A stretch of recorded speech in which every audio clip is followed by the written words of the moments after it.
Bonjour, mon nom est Dave, qui est ici de la firme Zins, Beauchesne et Associés. Et aujourd'hui, je vais vous parler de la cartographie stratégique. En fait, ce qu'on appelle aussi en anglais le road mapping. Qu'est-ce que la cartographie stratégique? En fait, c'est de vouloir créer des liens entre différentes solitudes. Par exemple, dans les produits industriels, on retrouve souvent le lien entre le marché, les produits et la technologie. À prime abord, souvent il est difficile d'établir le lien entre le développement d'une technologie et le marché que je veux y satisfaire. Mais en utilisant une stratégie de cartographie stratégique, ça nous permet de venir créer ces différents liens-là.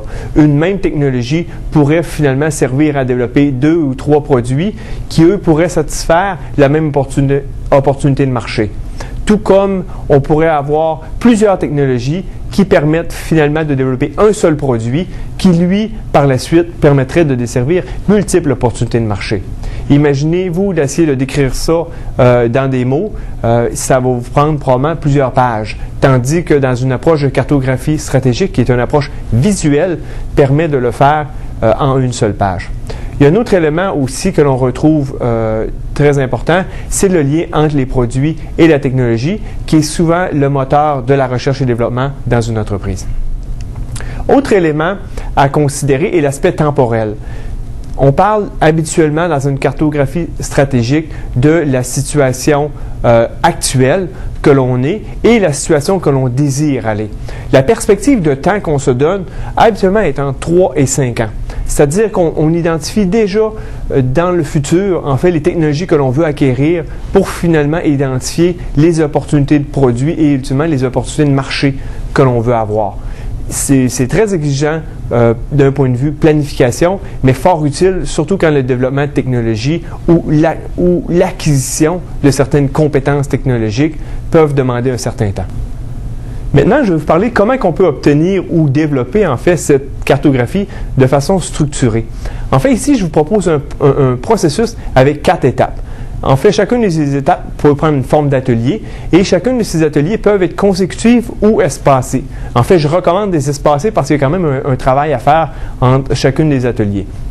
L'atelier 1 va viser davantage le marché, l'atelier 2 va viser les produits, l'atelier 3, l'aspect technologie, et l'atelier 4 va être un atelier qui va permettre finalement d'intégrer les 3 éléments précédents qu'on va appeler l'atelier du mappage. On va reprendre chacune de celles-là un peu plus en détail.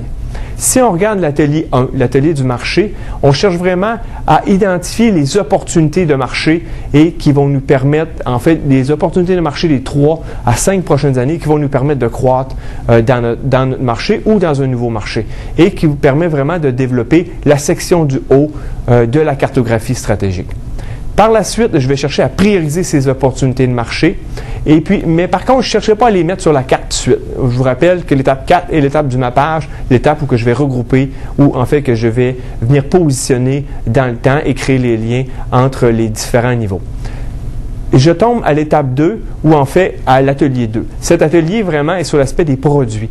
Encore là, je vais chercher à inventorier les opportunités de produits ou en fait de développement de produits et par la suite qui vont me permettre de développer la partie milieu de ma cartographie.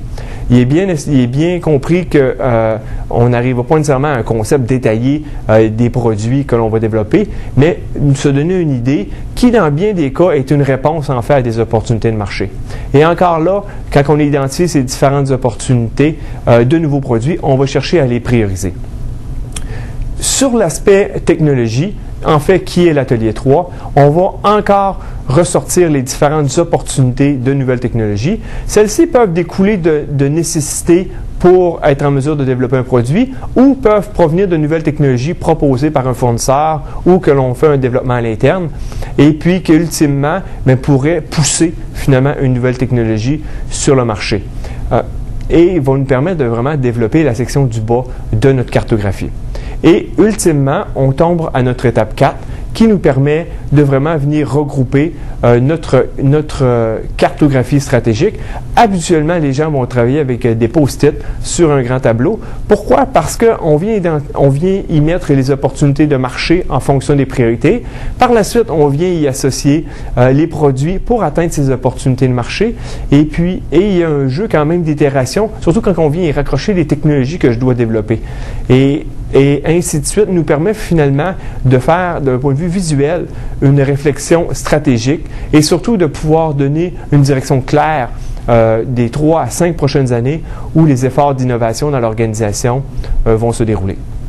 J'espère que cette petite vidéo vous a plu. Sur ça, je vous souhaite une excellente fin de journée. Merci.